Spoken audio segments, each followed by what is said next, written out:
Um mistério para a polícia paulista, o assassinato de um casal dentro de casa num bairro nobre de São Paulo. O casal foi enterrado no cemitério da zona oeste da capital, na presença dos 2 filhos. O duplo assassinato ainda é um mistério para a polícia. Um crime que abalou o Brasil em 2002. Uma jovem de classe alta, filha de uma das famílias mais respeitadas, arquitetou a morte dos próprios pais. O caso chocou o país não apenas pela brutalidade, mas pela frieza da sua execução. Essa é a história de Suzanne von Richthofen. Suzanne Louise von Richthofen nasceu em 3 de novembro de 1983, em São Paulo. Era filha do engenheiro Manfred Albert von Richthofen e da psiquiatra Marisia von Richthofen. Suzanne tinha um irmão mais novo, Andreas Albert von Richthofen. O seu pai era descendente de uma tradicional família alemã. Ele era um engenheiro respeitado e tinha uma vida financeira estável. A mãe era médica psiquiatra e muito dedicada ao trabalho. Isso colocava a família em uma posição de classe alta paulistana, com um padrão de vida confortável. Suzanne cresceu no bairro de Brooklyn Velho, uma região nobre de São Paulo. Frequentava boas escolas e tinha acesso a lazer e viagens e bens de consumo. Relatos apontam que teve uma criação disciplinada com regras rígidas, principalmente por parte do pai, mas ao mesmo tempo rodeada de privilégios. Suzanne era vista como uma jovem inteligente, sociável e educada. Quem a conhecia descrevia Suzanne como carismática e em muitos momentos de comportamento exemplar. Ao mesmo tempo, havia relatos de que ela era ambiciosa, voluntariosa e rebelde em alguns aspectos, demonstrando insatisfação com certos limites impostos pela família. Suzanne estava iniciando os estudos na área de direito, com umas boas perspectivas acadêmicas, falava idiomas além do português, reflexo da influência cultural da família. Ela tinha interesse em esportes, lazer de classe média alta, viagens, festas, atividades sociais e participava de círculos sociais de privilégio. A relação com os pais era de respeito, mas também de conflitos típicos da adolescência, amplificados pela postura rígida do pai. Suzanne tinha uma ligação especial com o irmão Andreas, a quem muitas vezes protegia. Ela era uma jovem que levava uma vida de conforto, status e oportunidade, frequentando ativamente clubes, tinha acesso a carros, viagens internacionais e todos os privilégios de uma família de alto padrão financeiro. Sua imagem antes do crime era de uma moça comum, de elite paulistana, com futuro promissor,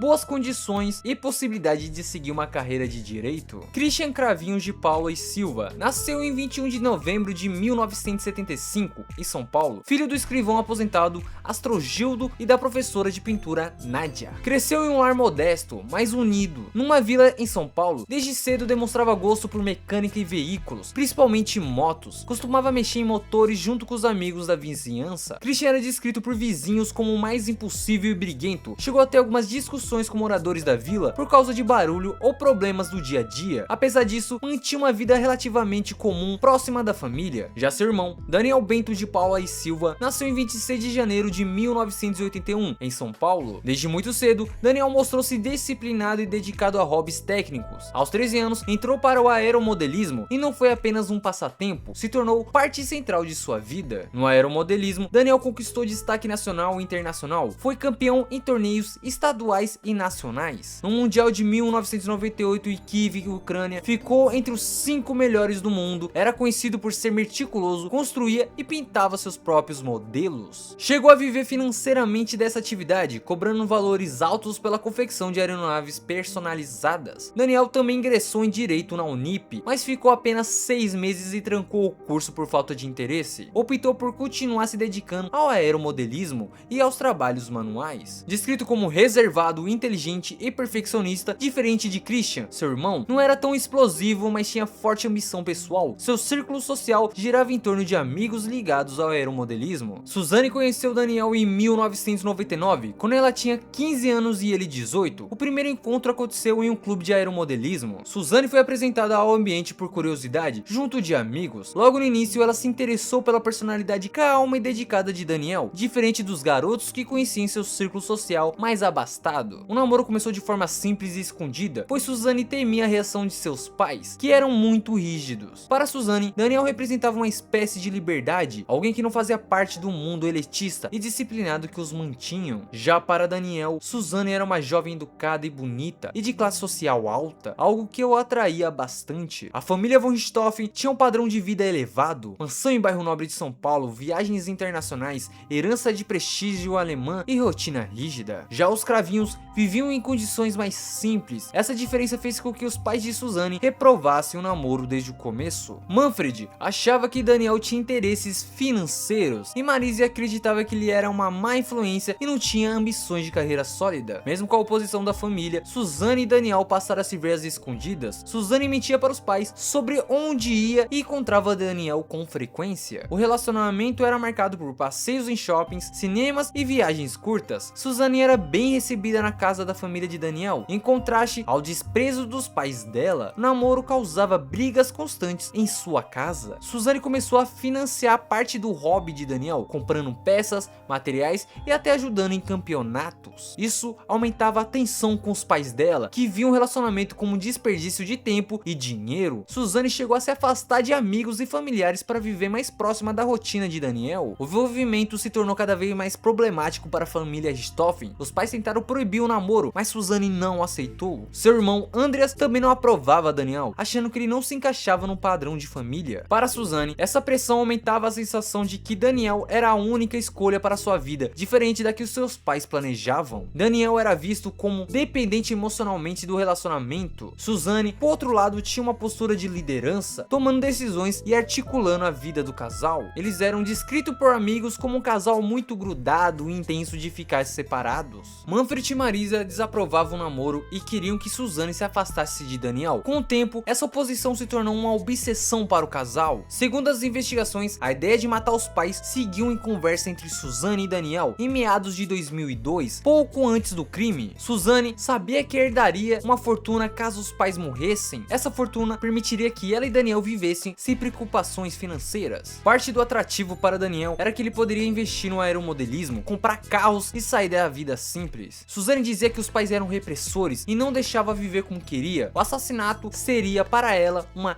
libertação. Eles acreditavam que, com os pais fora do caminho, poderiam morar juntos e viver um relacionamento sem pressão. Suzane e Daniel cogitaram várias maneiras de matar os pais antes de decidirem pelo ataque direto, como envenenamento e fazer parecer um latrocínio, que seria o roubo seguido de morte, e também um acidente simulado de carro, mas nenhuma dessas ideias pareciam para eles eficaz. Daniel envolveu o irmão Christian Cravinhos no plano, apresentando uma ideia de forma direta. Christian seria recompensado financeiramente. Ele participaria ativamente do crime. Com Christian agora, os planos ficaram mais concretos e violentos. Suzane explicou a rotina de seus pais, o horário que iam dormir, como era a disposição dos cômodos e onde ficava a biblioteca, o quarto e a garagem. O trio decidiu que usaria barras de ferro para golpear as vítimas. Suzane se responsabilizou por deixar a porta aberta para os irmãos entrarem sem dificuldade. Ela fingiria que não sabia de nada, ajudando a simular um assalto. A ideia era revirar a casa para que o crime parecesse obra de ladrões. Nos dias que antecederam o assassinato, Suzane e Daniel tiveram diversas conversas detalhando cada passo. Suzane mostrou-se ativa no planejamento, incentivava Daniel e levava o plano adiante, reclamava da convivência com os pais, sonhava com a vida perfeita ao lado dele depois da herança. Eles combinaram a data do crime, 31 de outubro de 2002. Suzane ficaria responsável por tirar o irmão Andreas de casa. Daniel e Christian entrariam depois com tudo preparado. No dia 31 de outubro de 2002, Suzane saiu de carro com seu irmão Andreas de 15 anos, levando-o a uma lan house para jogar no computador. A ideia era deixar Andreas fora de casa, para que ele não fosse morto, segundo Suzane, por amor ao irmão. Enquanto isso, Daniel e Christian esperavam próximos à residência. Após deixar Andreas na lan house, Suzane voltou para casa e desligou o alarme de segurança, deixando a porta da frente destrancada. Pouco depois, encontrou-se com Daniel e Christian do lado de fora. Juntos, entraram na residência em silêncio. Suzane não participaria diretamente das agressões, sua função era confirmar que os pais estavam dormindo, deixar os irmãos Cravinhos entrarem e revirar a casa depois para encenar um assalto.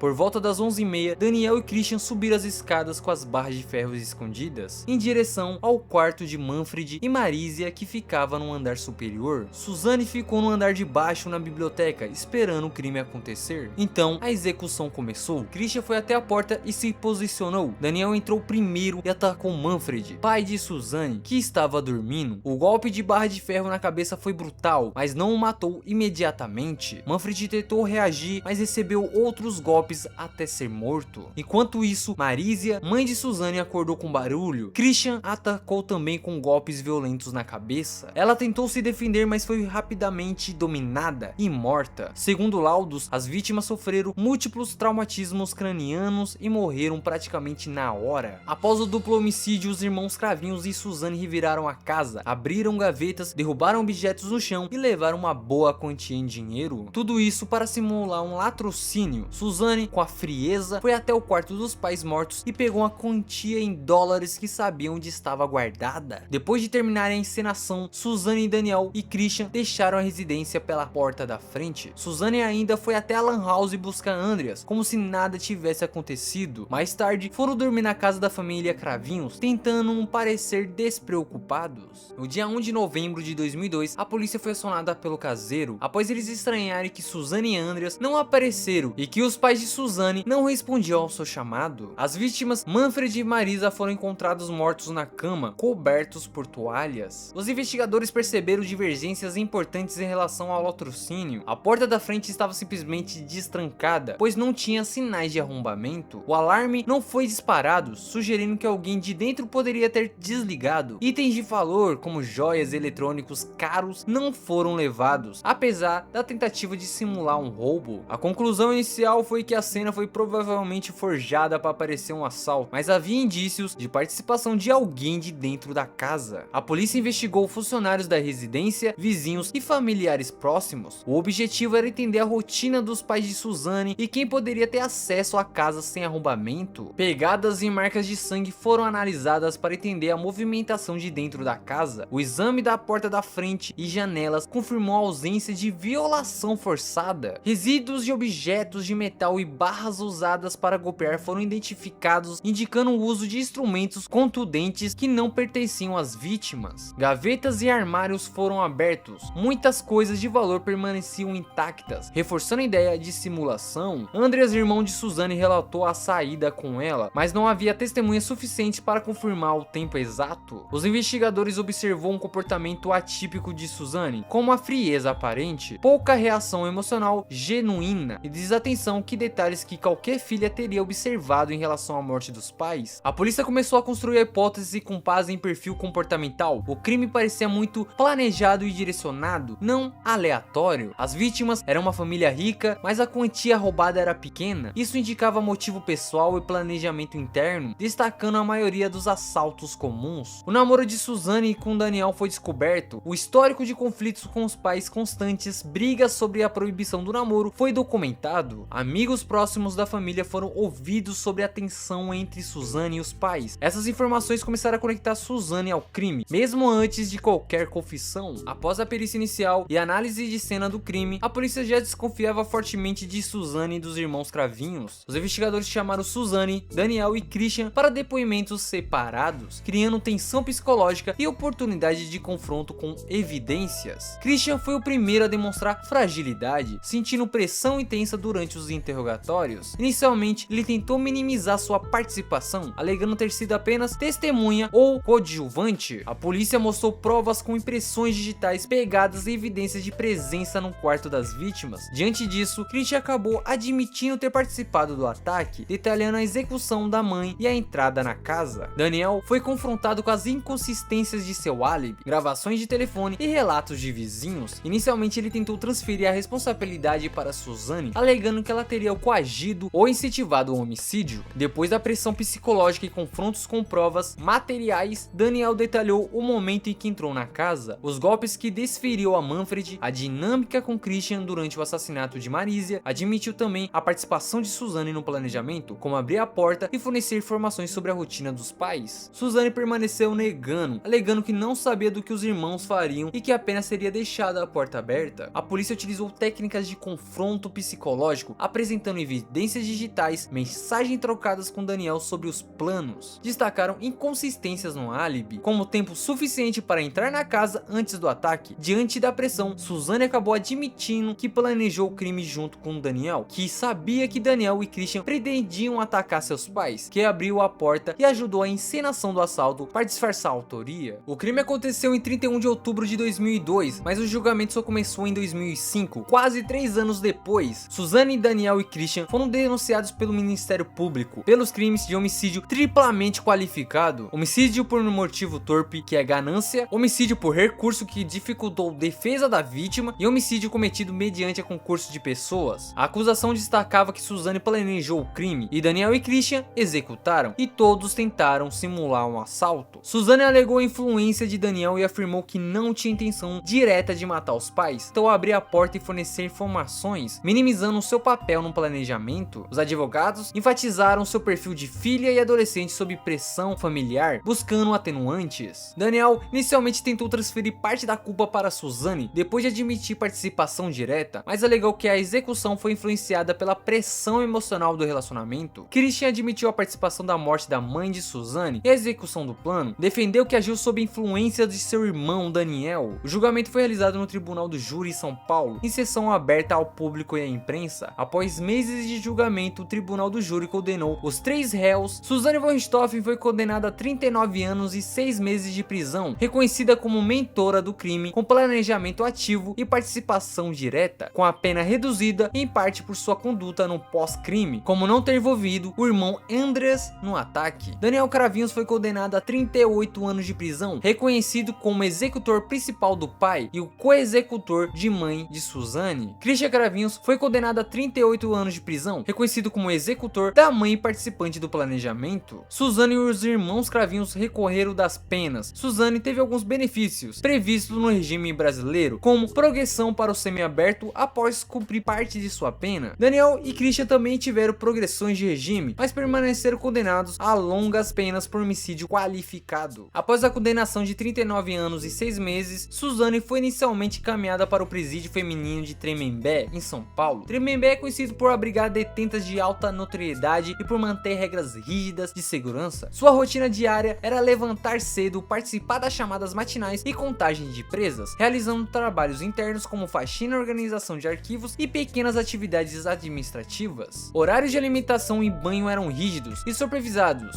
Suzane demonstrou disciplina e adaptação rápida à rotina carcerária, evitou conflitos graves com outras detentas e participava de atividades de leitura e cursos internos, como artesanato e administração básica. Após cumprir parte da pena, cerca de 12 anos, Suzane teve direito à progressão do semiaberto, podia trabalhar fora da prisão durante o dia, retornava à penitência à noite, posteriormente conseguiu o regime aberto, sendo monitorada eletronicamente. Daniel Cravinhos, condenado a 38 anos, iniciou a pena em Tremembé em uma unidade masculina. Sua rotina diária era levantar cedo, participar das chamadas matinais e contagem de presos, participava em oficinas de trabalho, marcenaria, manutenção e pequenos reparos, fazia atividades educativas e cursos profissionalizantes pela penitenciária. Seu comportamento em geral era disciplinado, mas com alguns conflitos moderados com outros presos, procurava manter o perfil discreto para não chamar a atenção da administração prisional. Após cumprir parte da pena e demonstrar bom comportamento, Daniel obteve a progressão para o semiaberto, trabalhou externamente durante o dia e retornava à unidade à noite, obedecendo horários fixos. Christian Cravinhos, também condenado a 38 anos de prisão, também começou a cumprir a pena na unidade masculina de Tremembé. Devido ao seu perfil mais agressivo, teve algumas transferências para as outras unidades masculinas. Sua rotina diária era semelhante de Daniel, levantava cedo e participava da contagem diária de presos e também fazia trabalhos internos. Participou de algumas atividades educativas e cursos de ressocialização, mas com menor engajamento que Daniel. Christian teve vários conflitos dentro da prisão, com pequenos desentendimentos com outros presos, procurava se destacar menos, mas não conseguiu evitar totalmente os conflitos. Christian também teve direito à progressão para o semiaberto, podendo trabalhar fora da prisão durante o dia e retornar à noite. Suzane von Richthofen foi liberada em janeiro de 2023, após cumprir 20 anos de prisão, mudou-se para Bragança Paulista, interior de São Paulo, onde vive com o médico Felipe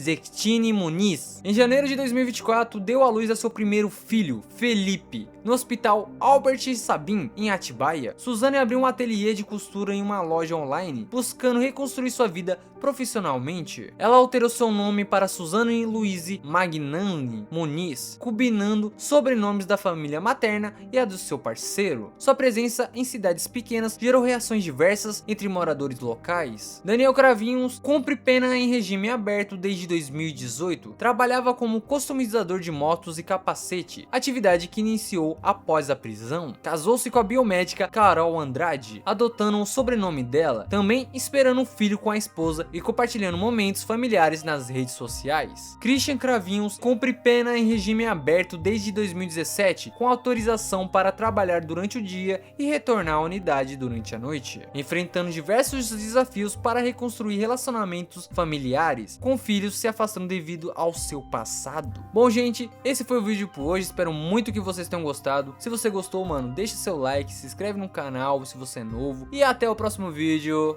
Falou!